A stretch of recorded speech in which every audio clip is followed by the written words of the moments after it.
Hi viewers, welcome to our channel. ఈసారి ఈ summer సినీ లవర్స్కి అయితే హీట్గా కాకుండా చాలా కూల్గా ఉండే అవకాశమే మనకు కనిపిస్తూ ఉంది. అంటే మామూలుగా మనం చూస్తూ ఉన్నాం, హరిహర వీరమల్లు సినిమా పవన్ కళ్యాణ్ గారిది 28 కన్నా రీమంత్. కాకపోతే ఇప్పుడు అది ఉండే అవకాశం లేదని చాలామంది అభిప్రాయపడుతున్నారు. అండ్ రాజసాబ్ ప్రభాస్ గారిది, చిరంజీవి గారి విశ్వంబర మూవీ ఇవేవి కూడా ఈ సమ్మర్లో రిలీజ్ అయ్యే ఛాన్సే కనబడట్లేదు అంటున్నారు. మరి సమ్మర్ సినిమా లవర్స్కి అయితే మరి ఏ విధంగా ఉంటుందో ఊహించేసుకోవచ్చు. ఈ సినిమాలన్నీ కూడా పోస్ట్పోన్ అయితే మరి ఇప్పుడు ఇదే అంశం మీద మరి సమ్మర్ ఏ విధంగా ఉండబోతుంది అన్న అంశం మీద డిస్కస్ చేయడానికి ప్రజెంట్ మనతో పాటు అప్పాజీ గారు సీనియర్ ఫిలిం జర్నలిస్ట్. ఒకసారి వారితో డిస్కస్ చేసి తెలిసిన ప్రయత్నం అయితే చేద్దాం. సార్ నమస్కారం. సార్ నమస్తే ఆదిత్య.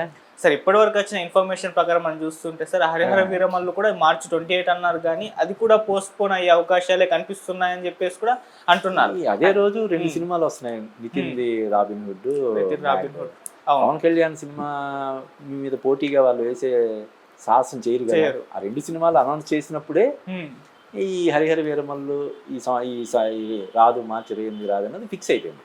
కాకపోతే ఏంటంటే వాళ్ళు అఫీషియల్గా ఇంకా అనౌన్స్ చేయట్లేదు అంతే. సార్ ఇప్పటి వరకు అంటే ఆ సినిమా కన్ఫామ్ గా మేము రిలీజ్ చేస్తామని చెప్పేసి ఏఎం రత్నం గారు కూడా రీసెంట్ గానే చెప్పారు. కాకపోతే ఇప్పుడు అది అయ్యే అవకాశం లేదు. ఏం జరుగుతుంది అసలు హరిహర వీరమల్లు విషయం అంటే? కాదు, ఇంకా సినిమా ఇంకా 2 వారాలు కూడా లేదు కాబట్టి. అంటే ఈ ఇటీవల కాలంలో ఒక సినిమాని తీయడం ఒక ఎత్తు అయితే, దాన్ని ప్రమోట్ చేయడం, ప్రేక్షకులకి చేరువ చేయడం అనేది ఇంకొక ఎత్తులాగా అయిపోయింది. ఎంత పవన్ కళ్యాణ్ సినిమా అన్నా మినిమం ప్రమోషన్స్ అయితే ఉండాలి కదా ప్రాపర్గా. దానికి ఒక ప్రీ రిలీజ్ ఈవెంట్ అని, ఇంటర్వ్యూలని, మరొకటి ఇవన్నీ చేయాలి కదా. ఏమీ ఇప్పటివరకు చేయలేదు కాబట్టి ఏదో ఒక పాట, ఒక ఇటువంటి రిలీజ్ చేశారు తప్ప ప్రాపర్గా దానికి ఇంకా ప్రమోషన్స్ ఏమీ చేయలేదు కాబట్టి. ఇంకా నువ్వు అన్నట్టు ఈ మార్చి 28 అయితే పక్కా ఉండదు, కనీసం మరి ఏప్రిల్ మేలోనైనా ఉంటుందేమో, మనం చూడాలి. ఓకే. అండ్ సార్ ప్రభాస్ గారు అభిమానులకైతే ఒకటి అలవాటు అయిపోయింది సార్, ఆయన సినిమా డేట్ అనౌన్స్ చేయడం, ఆయనకు సంబంధించిన సినిమాలు అవి పోస్ట్పోన్ అవ్వడం, వీళ్ళు ఫిక్స్ అయిపోవడం. సినిమా డేట్ అనౌన్స్మెంట్ చేశారంటే దీని తర్వాత ఒక 2-3 నెలలకు రిలీజ్ అవుతుంది అని చెప్పేసి చాలా మీమ్స్ అలా రావడం చూస్తాం. ఇప్పుడు రాజసాబ్ విషయంలో కూడా అదే జరిగినట్టుగా మనకు అనిపిస్తుంది సార్. ఈ సినిమా కూడా క్లైమాక్స్ ఇంకా పూర్తి కాలేదు, ఎందుకంటే ప్రభాస్ గారు ఫుల్ బిజీ షెడ్యూల్లో ఉన్నారు. ఆయన చాలా సినిమాలు ఆయన చేతుల్లో ఉన్నాయి. అందుకే రాజసాబ్ కూడా లేనట్టుగానే వస్తుంది సార్. అంటే ఇప్పటి వరకు అప్డేట్స్ ఆ సినిమాకి సంబంధించి ఇవ్వకపోవడం చూస్తూ ఉన్నాం సార్. మరి ఆ సినిమా కూడా వచ్చే అవకాశం లేదంటారా సార్? అంటే ఆదిత్య, ఇప్పుడు ఈ సినిమాలు పెద్ద హీరోల సినిమాలకు సంబంధించి ఏమవుతుందంటే, షూటింగ్ త్వరగా అయిపోయినా కూడా పోస్ట్ ప్రొడక్షన్ అనేది చాలా టైం తీసుకుంటుంది. ముఖ్యంగా ఈ విజువల్ ఎఫెక్ట్స్ అనేవి అది ఒక బ్రహ్మ పదార్థం లాగా, ఒక పట్టాన్ని అర్థం కావు. మనం ఒక 2 రోజుల్లోనో లేదంటే 2 వారాల్లోనో అయిపోద్ది అనుకున్నది ఒక్కొక్కసారి 2 నెలలు పట్టేయచ్చు. చెప్పలేకపోతున్నారు అనమాట. అంటే దానికి ఇప్పుడు ఉదాహరణగా అది అయిన తర్వాత 2 వారాలు 2 నెలల్లో వర్క్ చేసిన తర్వాత దానికి సాటిస్ఫాక్షన్ కలిగించకపోతే, సాటిస్ఫాక్టరీ రిజల్ట్ రాకపోతే మళ్ళీ దాన్ని చేయించాల్సి వస్తుంది. ఇప్పుడు విశ్వంబర సినిమానే తీసుకుందాం. విశ్వంబర సినిమా కూడా ఇప్పుడు ఈ సమ్మర్లో రిలీజ్ అయ్యే అవకాశాలు ఏం కనిపించట్లేదు. యాక్చువల్గా దాన్ని ఎప్పుడు రిలీజ్ చేస్తామని ప్రకటించారు, సంక్రాంతికి రిలీజ్ చేస్తామని ప్రకటించారు. అప్పుడేమన్నారు, సంక్రాంతికి గేమ్ చేంజర్ వస్తుంది కాబట్టి తండ్రి కొడుకుల సినిమాలు ఒకేసారి సంక్రాంతికి వేయడం ఎందుకులే అని దీన్ని పోస్ట్ పోన్ చేస్తున్నాం అన్నట్టుగా అప్పుడు చెప్పారు. కానీ మరి సమ్మర్కి ఏం రావాలి కదా, సమ్మర్కి కూడా వచ్చే పరిస్థితి లేదంటే కారణం ఏంటంటే ఈ విజువల్ ఎఫెక్ట్స్. ఓకే, రాజాసాబు కావచ్చు, విశ్వంబర కావచ్చు, ఈవెన్ హరిహర వీరమల్లుకి సంబంధించిన ఇష్యూ కూడా అదే అయ్యి ఉండొచ్చు. ఈ విజువల్ ఎఫెక్ట్స్ కారణంగా ఇదనే కాదు, ఈవెన్ బాలీవుడ్లో కూడా కొన్ని సినిమాలు అనుకున్న టైంకి ఆ విజువల్ ఎఫెక్ట్స్ వర్క్స్ అవి అవ్వకపోవడం వల్ల లేట్ అయిపోతుంది. 4 రోజులు ఏంటంటే షూటింగ్ ఒక 45 డేసా, 60 డేసా, 80 డేసా అని షూటింగ్ షెడ్యూల్ పెట్టుకొని తర్వాత పోస్ట్ ప్రొడక్షన్ అని ఒక టైం పెట్టుకుని ముందే రిలీజ్ డేట్ కూడా ఒక్కొక్కసారి షూటింగ్ స్టార్టింగ్ రోజే అనౌన్స్ చేసే పరిస్థితి ఉండేది. ఇప్పుడు అలా ఉండట్లేదు. ఏ వర్క్కి ఎంత టైం పడుతుందో తెలియని పరిస్థితి, విజువల్ ఎఫెక్ట్స్ సంబంధించిన వర్క్ కాబట్టి. అందువల్ల ఇప్పుడు రాజాసాబు ఇంకా రిలీజ్ డేట్ విషయంలో ఇంకా క్లారిటీ రాకపోవడం అనే కారణం ఏంటంటే విజువల్ ఎఫెక్ట్స్ అని మనం చెప్పచ్చు. మరి సమ్మర్ మరి ఆడియన్స్కు అంటే సినిమా ప్రేక్షకులకు ఏ విధంగా ఉండబోతుంది అంటారు సార్? అంటే నిజానికి మన తెలుగు సినిమానే కాదు, ఎవరికైనా సరే సమ్మర్ అనేది అతిపెద్ద సీజన్. సంక్రాంతి కంటే కూడా చాలా పెద్ద సీజన్. ఎందుకంటే పిల్లలకు సెలవులు ఉంటాయి, 2 నెలల పాటు సెలవులు ఉంటాయి. ఈ తల్లిదండ్రులు కూడా పిల్లల దగ్గర కూర్చొని చదివించి వాళ్ళ పిల్లల కంటే కూడా ఎక్కువ టెన్షన్ పడే పేరెంట్స్ కదా.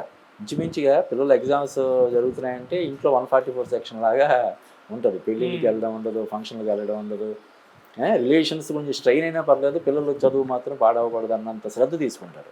ఎగ్జామ్స్ అయిన తర్వాత ఒక్కసారి వాళ్ళు కూడా పిల్లల కంటే కూడా ఎక్కువగా పేరెంట్స్ రిలాక్స్ అవుతారు.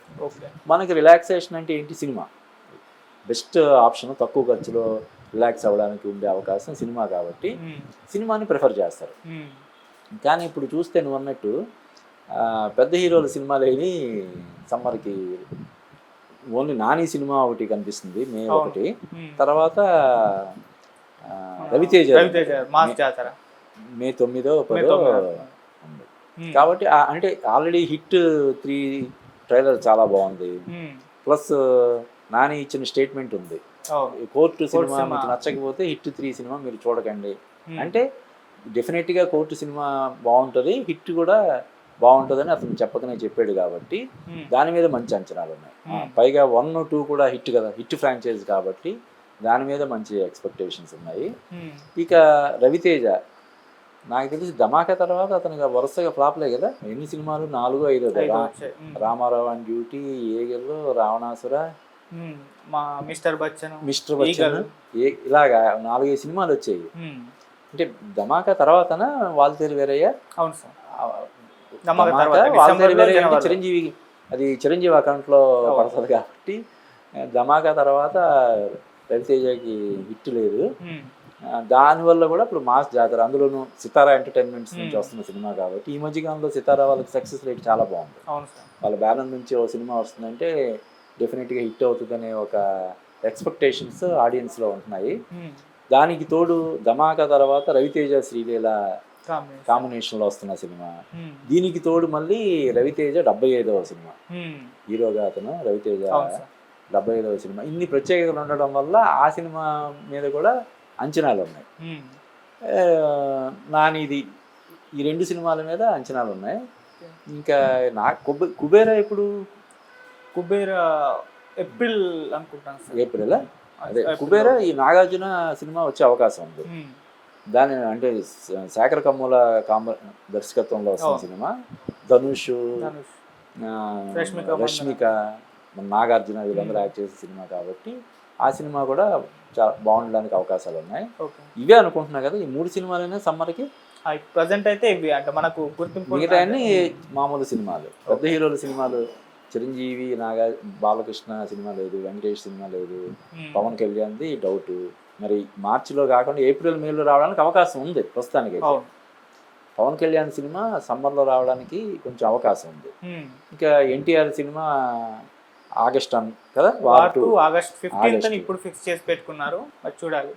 ఇంకా టైం ఉంది కాబట్టి అది ఆగస్టుకి రావడానికి అవకాశాలు ఉంటాయి. కాబట్టి పెద్ద హీరోల సినిమాలు ఏం లేవు, ఈ సినిమాలే ప్రస్తుతానికి.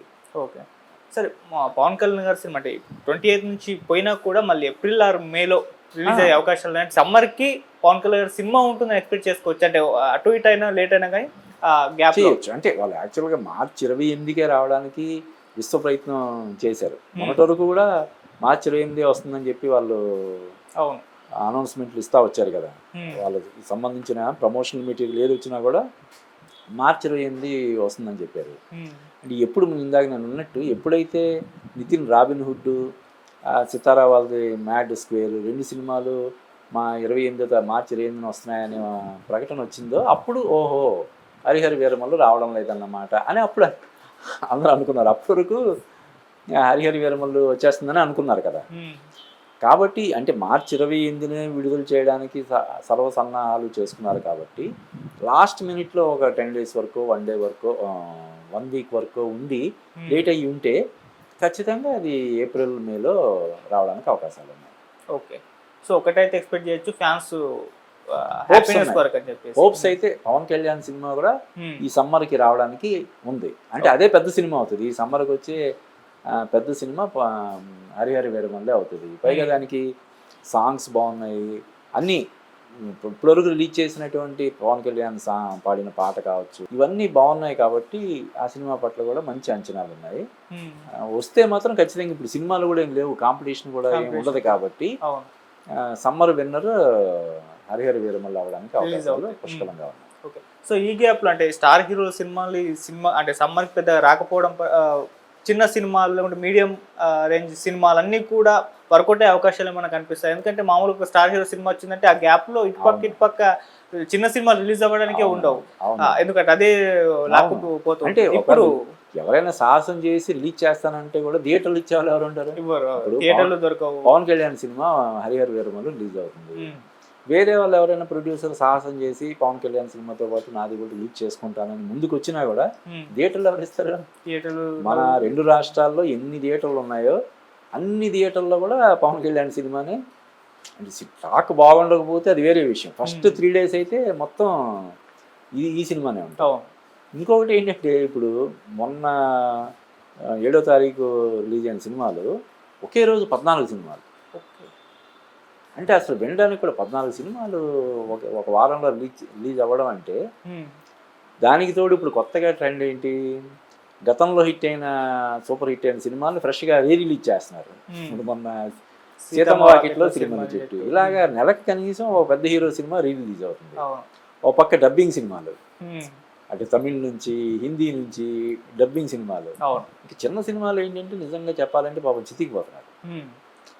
అంటే సినిమా తీసిన తర్వాత ఎక్కువ రోజులు దాన్ని పెట్టుకోలేక ప్రతి ఒక్కరు అడుగుతుంటారు ఎప్పుడు సినిమాని అడుగుతుంటే తల కొట్టేసినట్టు అయిపోయి వాళ్ళకి. ఇప్పుడు వాళ్ళు ఎంతో కొంత స్థాయి ఉన్న వాళ్ళు తప్ప సినిమాలు తీయలేరు కదా. ఆ ఊర్లో వాళ్ళు పలుకుబడి ఉన్న వాళ్ళు అయి ఉంటారు, మంచి పేరు ఉన్న వాళ్ళు అయి ఉంటారు. సినిమా తీయాలన్న ప్యాషన్తో ఇక్కడికి వస్తారు. వచ్చి పాపం 1 కోటి 2 కోట్లు 3 కోట్లు పెట్టి సినిమా తీసిన తర్వాత అది రిలీజ్ చేసుకోలేని పరిస్థితి వచ్చేస్తుంది. ఇంకా చివరికి ఎలా వచ్చేస్తుంటే ఆదిత్య నేను చూస్తుంటా కదా, నేను పిఆర్ఓ కూడా నేను సినిమాలో చేస్తుంటాను కదా, సరే ఏది ఆడితే ఆడింది లేకపోతే లేదు రిలీజ్ చేద్దాం అంటే ఏదో వదిలించుకుందాం అన్నట్టుగా వచ్చేస్తుంది ఫైనల్గా.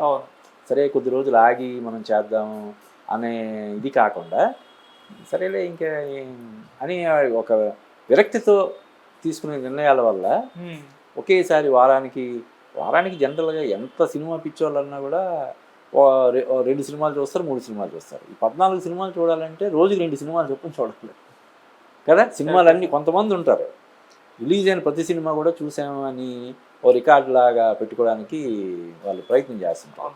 వాళ్ళకు కూడా సాధ్యం కాదు కదా. ఒక వారంలో 14 సినిమాలు 12 సినిమాలు వస్తే ఎక్కడ చూస్తారు? రోజు ఆయనకి అదే పని మీద రోజుకి 2 సినిమాలు చూస్తే కూడా చూడలేని పరిస్థితి ఉంది. అది ఒక అంటే ఈ ఫిల్మ్ ఛాంబర్ నుంచి కానీ ప్రొడ్యూసర్ కౌన్సిల్ నుంచి కానీ ఈ డబ్బింగ్ సినిమాల మీద కొంత నియంత్రణ చేయడం కానీ ఇటువంటి ఏదైనా చేయాలి. లేకపోతే ట్యాక్స్ అలానే అది ఇంకొకటి ఏంటంటే ఇక్కడ మన సినిమాలు కూడా ఇప్పుడు ఏమైనా పాన్ ఇండియా సినిమాలు, మన తెలుగు సినిమాలు కూడా అటు తమిళ్లో మలయాళంలో హిందీలో విడుదలవుతున్నాయి కాబట్టి దాన్ని మనం కట్టడి చేయలేం. అంతే కదా. మన సినిమాలు వెళ్ళి అక్కడ ఆడుతున్నప్పుడు వాళ్ళ సినిమాలు ఇక్కడ మనం రిస్ట్రిక్షన్ పెడతామంటే అది కుదరదు కదా. కాబట్టి ఇది ఒక అంటే పరిష్కారం లేని దీని కింద తయారైపోయింది. ఇప్పుడు 2024లో మనం చూస్తే మొత్తం 311 సినిమాలు రిలీజ్ అయ్యాయి. అంటే ఏంటి యావరేజ్ రోజున్నరకు ఒక సినిమానా, రోజుకు ఒక సినిమా 365 రోజులు ఉంటే రిలీజ్ అయిన 311 సినిమాలు అంటే చూడు ఎటువంటి పరిస్థితి ఉందో. కాబట్టి సమ్మర్లో ఏదైనా ఒక సినిమా వస్తుందంటే ఒకరికి తెలియక ఒకరు డేట్లు ఫిక్స్ చేసుకుంటారు. చిన్న సినిమా వాళ్ళు గదిలో కూర్చొని సరే మన సినిమా ఆ రోజు ఏముంది అని రిలీజ్ చేసుకుని ఇలాగా 10-12 ఆఫీసులు నిర్ణయాలు జరుగుతాయి. ఒకేసారి 10-12 సినిమాలు వచ్చేస్తున్నాయి. సో కాకపోతే ఏంటంటే పెద్ద సినిమాలు లేకపోవడం అనేది ఎప్పుడు కూడా కొంచెం అడ్వాంటేజే. కనీసం థియేటర్లో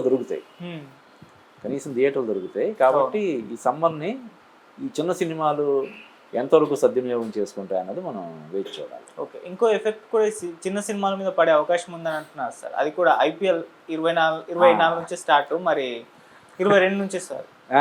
అవునవును, క్రికెట్ ఇప్పుడు మెయిన్ పెద్ద హీరోల సినిమాలు కూడా ఇప్పుడు క్రికెట్ మంచి ఇంట్రెస్టింగ్ మ్యాచ్ ఉందంటే ఆ రోజు కలెక్షన్స్, ఈవెన్ చావా సినిమా కూడా అది ఎఫెక్ట్ పడింది ఆ మధ్య.